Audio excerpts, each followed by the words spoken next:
Qu'est-ce que les guerres psychiques? Et si les guerres du futur n'étaient pas menées avec des chars, mais avec l'esprit humain comme arme?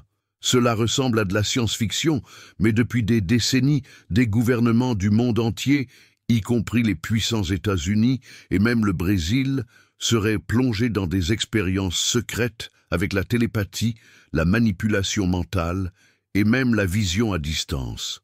Nous ne parlons pas de religion ou de croyances ésotériques. Nous parlons d'organes de renseignement, de casernes militaires et de salles closes avec des documents confidentiels, où des médiums, des sensitifs et des scientifiques tentaient d'accéder à des informations sans bouger de place. Le nom de cela? Guerre psychique. Un champ silencieux et invisible où les armes sont des pensées, des fréquences mentales et des commandes qui, selon certains récits, seraient capables d'implanter des idées, de prévoir les mouvements ennemis, ou même de manipuler des leaders politiques à leur insu. Mais dans quelle mesure est-ce vrai? Pourquoi les documents secrets sur ce sujet disparaissent-ils ou sont-ils hautement classifiés? Serait-ce la guerre qui se déroule en ce moment même, sans que personne ne s'en aperçoive? États-Unis, CIA, MK Ultra et l'armée psychique, au cœur de la guerre froide, alors que le monde croyait que la plus grande menace venait des missiles nucléaires et des chars blindés, la véritable bataille semblait se dérouler dans un champ beaucoup plus invisible, l'esprit humain. Ce que peu de gens savent, c'est que, dans les coulisses de la CIA, il existait un projet réel, documenté, appelé MK Ultra. Officiellement, il visait à étudier les méthodes de contrôle mental.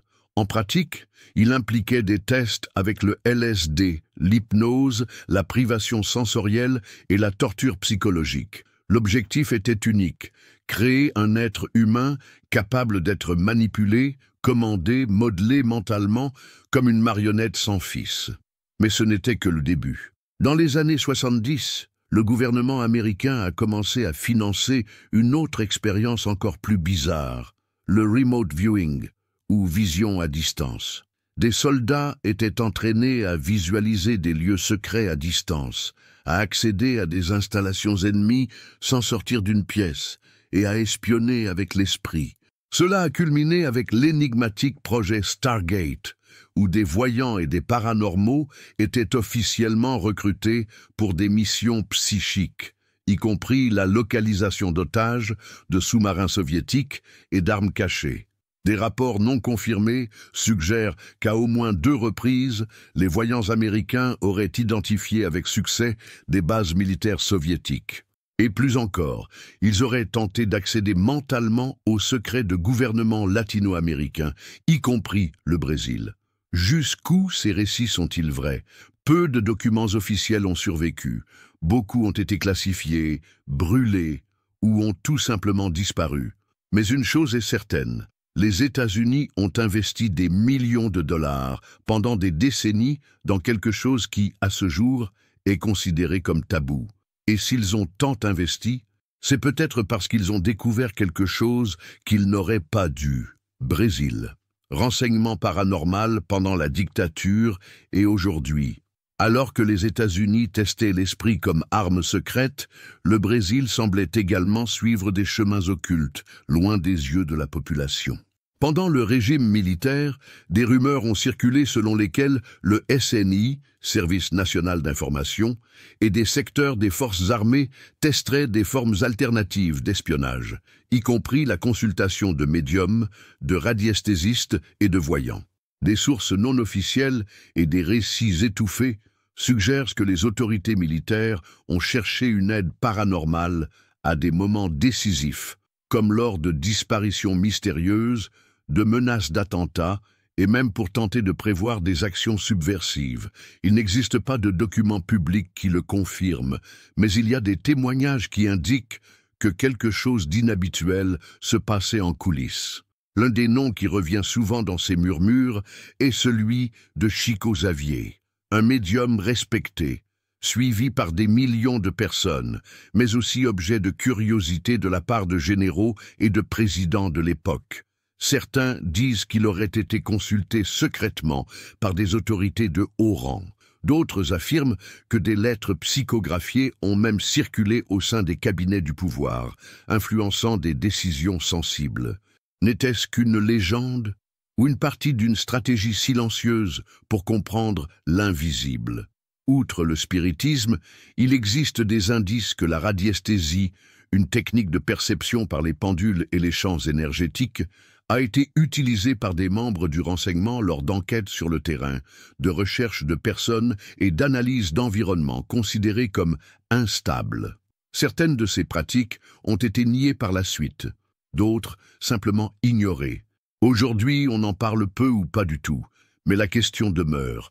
Le Brésil a-t-il abandonné cette ligne d'action ou l'a-t-il simplement rendue plus discrète? Télépathie, voyant et médium, armes invisibles. En temps de guerre silencieuse, l'ennemi n'est pas toujours visible et l'arme n'est pas toujours entre les mains. Parfois, elle est dans l'esprit. Tout au long du XXe siècle, les gouvernements autoritaires, comme les démocraties libérales, ont commencé à envisager, même discrètement, l'utilisation de médiums, de voyants et de télépathes comme instruments stratégiques, de véritables radars humains, capables de détecter des dangers que la logique et la technologie ne pouvaient expliquer. La science officielle a presque toujours traité ces pratiques avec scepticisme. Mais en coulisses, des institutions de recherche et des centres de renseignement ont effectué des tests avec des personnes dotées de perceptions extrasensorielles, la fameuse PS. Dans des salles contrôlées, sous surveillance constante, des individus affirmaient être capables de lire les pensées, de décrire des lieux clos, de prévoir des événements et même d'influencer des émotions à distance. Certains de ces tests ont été documentés et plus tard déclassifiés. D'autres ont tout simplement disparu. Il existe des récits d'opérations militaires où des clairvoyants ont été convoqués pour localiser des avions disparus, prévoir des attentats et même ressentir des trahisons au sein du propre gouvernement.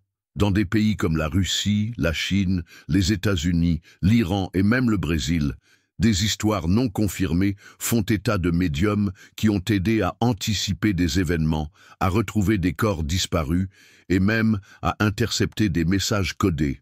Mentalement, dans l'une de ces supposées opérations, un sensitif aurait été utilisé pour décrire en détail une installation militaire cachée dans le désert du Nevada, sans y avoir jamais été. Dans une autre, une femme dotée d'un prétendu don psychique aurait prédit un effondrement diplomatique des mois avant qu'il ne se produise et aurait été écoutée par des officiers du renseignement. S'agirait-il de simples coïncidences ou de signes qu'il existe un champ d'action encore inconnu de la plupart? En surface, tout semble être de la spéculation. Mais dans les souterrains de l'espionnage, les professionnels de l'invisible continuent d'être traités avec plus de respect qu'on ne l'imagine. États-Unis contre Brésil, rivalité, tarifs et interférences mentales. Les relations entre les États-Unis et le Brésil ont toujours été complexes, marquées par des accords commerciaux, des différends tarifaires et une diplomatie qui souvent semble opérer dans l'ombre. Mais et si, au-delà des embargos économiques, des négociations tarifaires et des échanges diplomatiques, il existait une autre couche de confrontation, une guerre invisible qui se déroule loin des yeux du public dans le domaine de l'esprit et de l'influence psychique? Pendant des décennies, alors que les tarifs étaient négociés et que des sanctions technologiques étaient appliquées, des récits et des théories suggèrent que les deux parties pourraient avoir eu recours à des méthodes moins conventionnelles pour obtenir un avantage.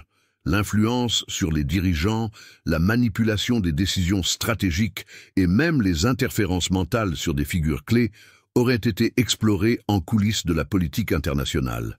L'influence des États-Unis sur les gouvernements latino-américains est ancienne et documentée.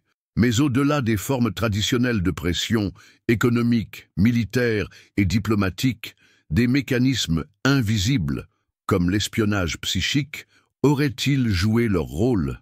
Beaucoup croient que la diplomatie occulte ne se limite pas aux accords et aux conversations, mais implique des tentatives de contrôler les pensées, de prévoir les mouvements politiques et même de déstabiliser les adversaires par des moyens qui défient la logique traditionnelle. Dans le cas du Brésil, pays stratégiquement important pour les États-Unis, ces hypothèses prennent des contours encore plus mystérieux. Des documents secrets sur les opérations de renseignement mentionnent, dans certains cas, des contacts avec des médiateurs spirituels et l'utilisation de pratiques extrasensorielles, toujours entourées du secret le plus absolu. Il est difficile de séparer les faits des spéculations. Ce qui est certain, c'est qu'entre guerre commerciale et embargo, une guerre moins visible pourrait être en cours. Une dispute silencieuse, menée non sur le champ physique, mais dans l'esprit et l'énergie de ceux qui détiennent le pouvoir. Personnages mystérieux, noms, affaires et archives secrètes. Derrière les coulisses du pouvoir circulent des histoires d'individus aux capacités qui défient l'entendement commun. Médiums, voyants et sensitifs, qui, selon les récits, auraient été consultés par des gouvernements pour des missions secrètes. Parmi les noms moins connus qui apparaissent dans les documents et les témoignages, figurent des figures comme Ingo Swann, un clairvoyant lié au projet de vision à distance de la CIA, Uri Geller, célèbre pour plier des cuillères avec l'esprit et qui aurait collaboré avec des agences de renseignement. Et au Brésil, il est fait mention de médiums anonymes qui ont travaillé discrètement pour l'armée et les services de renseignement pendant la dictature militaire. Ces dernières années, certains fichiers auparavant classifiés ont commencé à être déclassifiés, révélant des fragments de ces opérations. Cependant, de nombreux documents ont tout simplement disparu ou ont été détruits, alimentant encore plus les soupçons sur ce qui s'est réellement passé. La disparition d'archives soulève la question inévitable. Qu'est-ce que le gouvernement ne veut pas que nous sachions ? Des cas surprenants incluent des récits de présidents, de ministres et de hauts fonctionnaires qui, dans le secret absolu, ont cherché l'aide de médiums pour obtenir des réponses sur des crises politiques, des menaces externes ou des décisions stratégiques. Bien que rarement confirmées officiellement, ces rencontres mystérieuses suggèrent qu'au-delà de la politique conventionnelle, il existe un canal caché de communication et d'influence. Qui étaient ces personnes? Quel pouvoir possédaient-elles réellement? Et dans quelle mesure leurs prévisions ou leurs interventions ont-elles impacté l'histoire que nous connaissons? Ces questions restent sans réponse. Mais la fascination pour l'invisible, l'occulte et l'inconnu ne fait que croître. Aujourd'hui, les guerres psychiques continuent-elles? Mais après tout cela est-il terminé? Ou ces guerres psychiques continuent-elles aujourd'hui plus fortes et silencieuses que jamais? Dans le monde moderne, la bataille pour l'esprit humain a acquis de nouvelles armes, plus subtiles, plus puissantes et encore plus difficiles à détecter. L'intelligence artificielle, les algorithmes des réseaux sociaux, l'analyse des données comportementales, tout cela est utilisé pour manipuler les émotions, orienter les pensées et modeler les opinions à l'échelle mondiale. Aujourd'hui, il n'est plus nécessaire d'avoir un voyant ou un médium pour interférer avec le comportement des masses. Il suffit d'un programme informatique qui lit les schémas mentaux, préfère les contenus qui renforcent les croyances et déclenche des vagues d'information ou de désinformation qui divisent et contrôlent des sociétés entières. S'agirait-il des nouvelles frontières de la guerre psychique? Les fake news, les campagnes coordonnées, la manipulation psychologique numérique, des formes modernes d'une bataille invisible, où le champ de bataille est l'esprit de chacun de nous. Et vous, avez-vous déjà réfléchi? Jusqu'où vos idées et vos émotions sont-elles vraiment les vôtres? Ou serions-nous tous, silencieusement, en train de participer à un conflit bien plus grand que ce que nous pouvons voir? Et si vous étiez déjà manipulé? Et si tout ce que vous croyez avait été implanté par une guerre invisible? Et si vos opinions, vos peurs, vos convictions n'étaient pas entièrement les vôtres, mais le résultat de forces occultes agissant dans l'ombre? Pensez-vous vraiment avec votre propre esprit? Ou seriez-vous, en ce moment même, manipulé sans même vous en rendre compte?